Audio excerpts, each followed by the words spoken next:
Hey everyone, it's Shelly from the Shelly Killinger Group here at RE/MAX CSI. I am so excited to have with me today a special guest, Diane Scabaloni from First National Bank. How are you, Diane?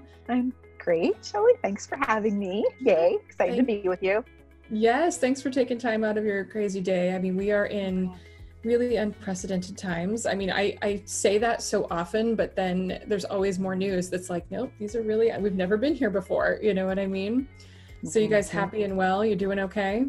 Everybody's good. We're just, working from home, as all of us, right? Yep, yeah, happy to be working.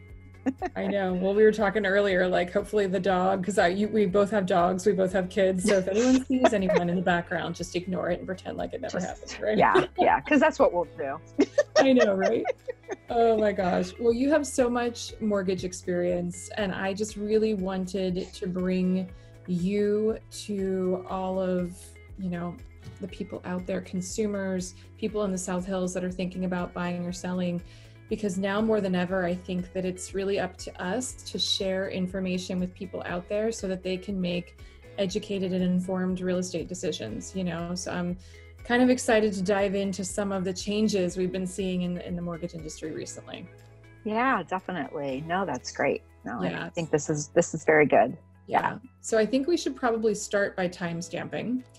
Okay. Just because everything it changes so frequently. So right now it's like 2:30 on, Wednesday, April, and it's April 8th. And the funny thing is I do timestamp it by that because you just never know how quickly things are going to change. So all of the information we're giving you today is accurate, but give it, a day or two and it might be a little bit different. So. Yep, definitely. You're right. Yes. So we were talking the other day and this, really surprised me. You said you were sitting in your office and you had seen or maybe you weren't in your office, maybe you were at home at that point, I don't know, but you had seen some pretty major volatility in terms of interest rates. So I want to start there, and then also with the confusion about people thinking that they were getting 0% rates, and maybe that's not exactly the case. So can you enlighten us there a little bit? Yeah, definitely. Yeah, in the last couple of weeks, it has been a really wild ride. Kind of typically in the mortgage business, if an interest rate changes by 1/8% or 1/4% in a day, that was like a big deal. Well, just a couple of weeks ago, within one day, like an 8-hour time period, the rate had changed as much as 0.5%. So, it was a situation where if someone was like, okay, I'm thinking about locking in, but let me talk to my wife, and it's 9:00 in the morning. And then they get back to me at 3, and then I tell them, I'm sorry, the rate went up 0.5%. Yeah. I mean, that is real. That is just to give you an example of the volatility that what has happened, with the industry. It's kind of evened out a little bit, but I think it's still going to continue to be a bumpy ride because, like you said, we have not been in these times before, ever. With the pandemic, possible recession, it's just the most educated people in finance and real estate. Everybody's kind of huddling together trying to figure out what to do. Right. And I think it's really cool that everybody is huddling together to try to figure out what to do, from government officials. And, I think it's making us all sit at the same table and have conversations about, what can we do best for the consumer?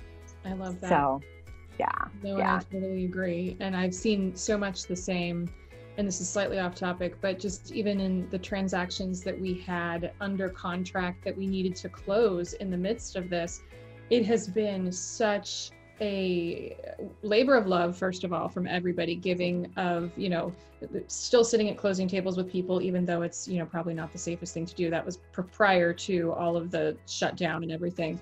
And just working tirelessly, making sure that these, people actually end up in their homes at the end of the day. I mean, that I've loved to see everyone kind of bonding together and figuring out how to serve your customers best, Yeah.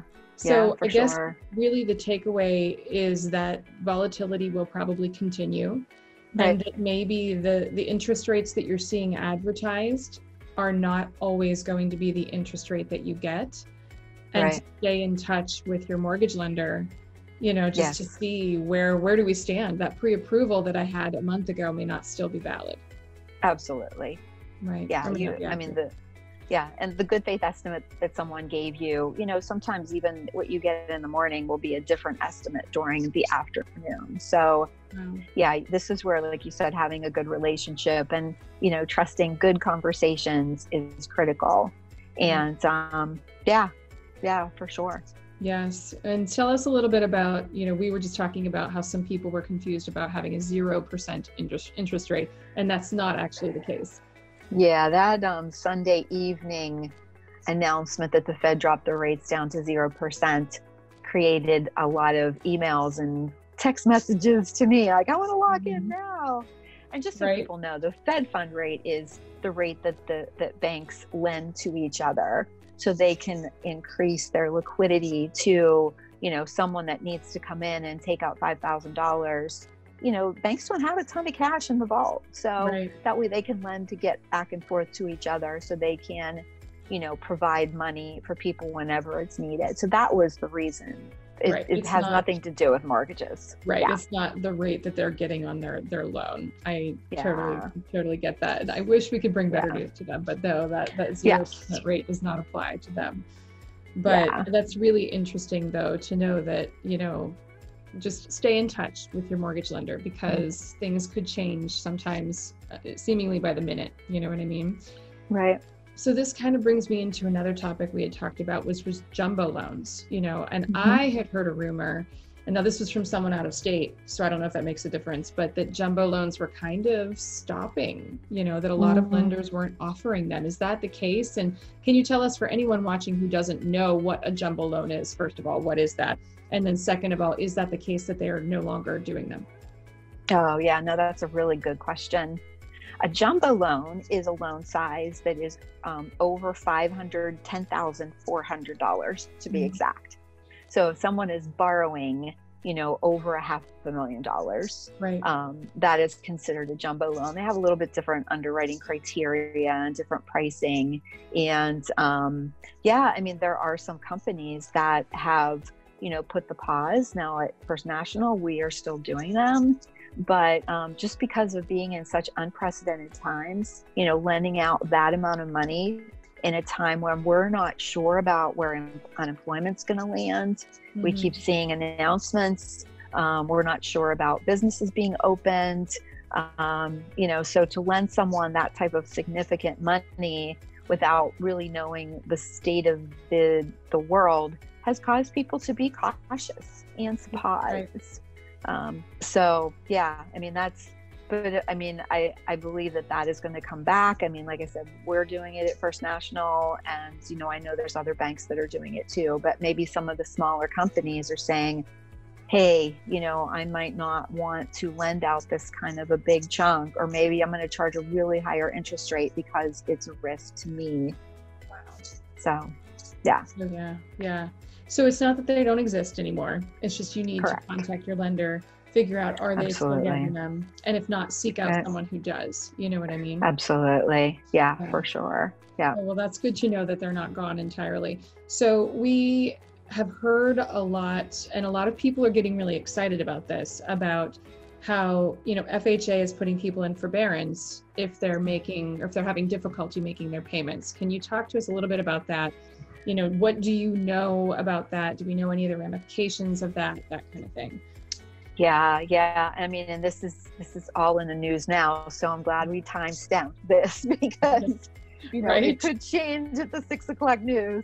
But yes, there is, if you have, and it's not just FHA, it's any type of a Fannie Mae, Freddie Mac, or an FHA loan. If you are affected by the COVID-19 virus, then you can approach your mortgage servicer and ask for a forbearance. And what that means is you take a time out and you have 6 months where you do not have a mortgage payment at all. And then if you're still having difficulty, they're allowing it up to 12 months. Now, again, you got to check with your lender. You got to contact your servicers. We don't know the impact that this could potentially have on your credit report. My dogs are in But, I know that the goal is no one wants to have any kind of negative impact on people's credit. So, but we're all again in unprecedented times, but, contact your lender if you are laid off. If you legitimately, you need to be able to have that conversation with the lender for the reason that you are not going to be able to make your mortgage payments. And, companies are working with you on that for sure. And so you're saying we don't necessarily know the ramifications of this. We don't know if this is going to impact your credit score or if this will impact your ability to get a loan, a year down the road. So would it be, go ahead. Yeah, no, I agree with you. Yeah, that's exactly right. I mean, the prompting is that it should not negatively affect someone, especially if it's beyond your control. But, if there's viewers out there that are like, you know what, that's awesome. I'll just take a pause and I'm not going to make my mortgage payment. But you definitely have the ability to make the payment, and you're in a position where you're still working, your income is still there, and you have some savings that could come back to bite you. So Right. I would, again, have the conversations, make wise decisions with your finances for sure. Absolutely. Make sure you actually need it before you apply for something like that, just knowing that there's a potential risk there. Mm-hmm. For sure. But in addition to that, we were talking about credit scores changing as well. Some of the minimum scores I've heard recently have started to go up so that people who once were pre-approved no longer can qualify. Can you talk to us a little bit about that? That is, again, something that's happening. And just like what happened in 2008, 2009, the ability to repay became so prevalent, and the way underwriters, the loan decision makers made their determinations on the loan is, can this customer repay? And so that's where we are seeing some investors, some banks, some lenders are saying, you know what, given what's happening, I think we're going to put the brakes on, and instead of being open to having a 620 credit score being our minimum, at the moment, we're going to bump it up to a 680, or we are going to require that people have a little bit more reserves. And, all banks are different. So, at First National, we're getting different rules and regulations, routinely about how we're going to handle certain things. And so, again, good communication upfront with your lender. If you are temporarily laid off, please tell them, have an honest conversation about them, because our goal is we want to help you and try to get you in the house, but we need to know, accurate information. So, hopefully your lender is being honest with you about what has changed, so it's a back and forth. Yeah, absolutely. And I think it comes back to, I don't know if we've said this yet or not, but it needs to be said that people who are thinking about making a real estate decision, whether it be in the midst of this, because we still have buyers that need to buy and sellers that need to sell. Even right now, we're still showing houses virtually, but it really it goes back to the fact that if you are thinking about making a decision, you need to build a real estate team around you, people that can advise you, people that you trust, people that you can go to if you have concerns or questions, and to stay the most up to date as you possibly can, because things really are changing by the minute, Yeah. And it's kind of exciting though. Like you said, business is still being done. And so, we could offer to customers to do a Zoom call with us. And, if you're trying to decide if you want to buy a house and you want to know how this is going to impact your own personal situation, you have us. Let's get on the call, let's have a conversation. I do Zoom calls with customers, we have phone calls. And actually, doesn't it make sense to have people like kind of locked and loaded, because real estate in Pittsburgh is booming, and this is just a little blip. Yes. So I feel like it's going to be a rush to the finish. And so, if you're thinking about it, get your ducks in a row, man. Get ready. Mm-hmm. We don't even have to pull credit, because that has kind of a timestamp on it, but we can at least look at your income, look at your assets, get everything in line. So then you could just go when you're ready to go. And I couldn't agree more. I mean, the information that we're being given, and even what I'm seeing in the market data that I'm pulling in the Pittsburgh area, the market really has not slowed. I mean, it's slow, obviously, right now, but it's not completely shut off. And we were so strong, like, make no mistake, we were so strong when we came into this coronavirus situation. There was such low inventory and there's such high buyer demand. That's not going to necessarily go away whenever we come back out of this. Yes, there will be some buyers that are impacted that can no longer purchase, but I think by and large, people are going to still buy and sell houses after this, and it's going to spring right back. And I agree with you. Use this time, if you're thinking about making a move, use this time to prepare, you know? Yeah, definitely. For sure. You mentioned a couple other things. You said, you know, you might require, not you, but certain lenders might require different changes on verification of employment, as well as reserves in cash that they have available in reserve accounts. Can you tell us a little bit about that? Yeah, for sure. So, you know, for people that are, you know, they applied for their loan 30 days ago and they're getting ready to close, you know, lenders are now investigating, contacting their employer again to make sure there's been no changes to their income situation, to their hours, you know, to their work history. So that is definitely you know, across all planes, that is being checked into. Again, ability to repay is being verified. And then, you know, some of the lenders are requiring that you have maybe a couple months more in your savings account, a couple months of mortgage payments in your bank account after closing, so that if something happens, you have emergency funds. So those are some of the things that are coming down the pike right now, where lenders are tweaking things a little bit that you want to be aware of, you want to ask about. And that's exactly it. At least now, if they've seen this video, they know that they have to ask about those things. You know what I mean? They know they have to ask, how's my interest rate change? How is that changing? How is my credit score impacting my ability to be pre-approved now? Maybe if I was a borderline case, you know, do I need extra reserves? Like, they now know to ask these questions, you know? Yep. And Definitely. I can't say it enough. You know, build that real estate team around you that you trust, that you know has your back and has your best interest at heart. That way you can go to them.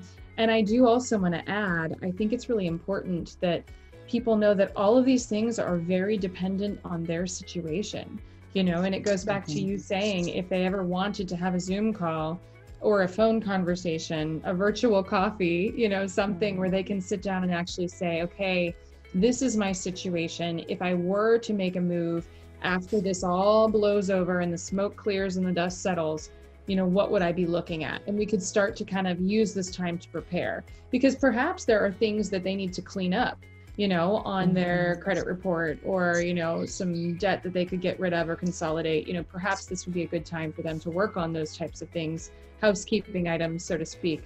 And then whenever they, you know, the dust settles a little bit, they're ready to go. Yeah, definitely. Yeah. And it just helps them to, like, you know, look online more, or what kind of, you know, to dream about what kind of house they want. Have better conversations with their spouses and say, you know, this is how much I feel comfortable spending for the down payment, and this is what I feel comfortable in terms of what the monthly payment's going to be. And again, locked and loaded and ready with that, because you and I both know that sometimes, you know, couples are not on the same page. So this is a good time to get on the same page. You know, how many bedrooms, what's your payment, comfort, you know, just really have a plan, because you have a plan in place, we can go, you know, and make a move. So, yeah. Absolutely. Oh my gosh. Well, this has been such good information. So I hope, guys, watch this again, share it with a friend, anyone who's thinking about buying or selling in the future. And especially in the midst of COVID, they need this information. They need to know to ask for these types of things from their mortgage lender. And where could they find you, Diane? If they wanted to reach out to you, what's the best way for them to reach you? Yeah, really my cell phone. Okay. We can post we'll post your contact information down below. Yeah, cell phone or email is probably best. I mean, I have a Diane Scaboloni mortgage, mortgage consultant Facebook page. I'm on LinkedIn. I'm all over. So yeah. Feel free to reach out to Diane if you guys have any questions, or myself. I'd be happy to answer any questions that you guys might have. And no, real estate is alive and well. It will be after this blows over. So, there are still people that are thinking about buying or selling. If that happens to be you, we're certainly here to help. And if you're deciding to just, cool it a little bit and wait, we totally understand, and we've got your back on that too. So thank you again, Diane, so much for being here. And hopefully I will see you in person sooner rather than later, right? Yes, I agree. Thank you so much, Shelly. Always fun to talk with you. Thanks. Sounds good. Thanks, Diane. Bye-bye.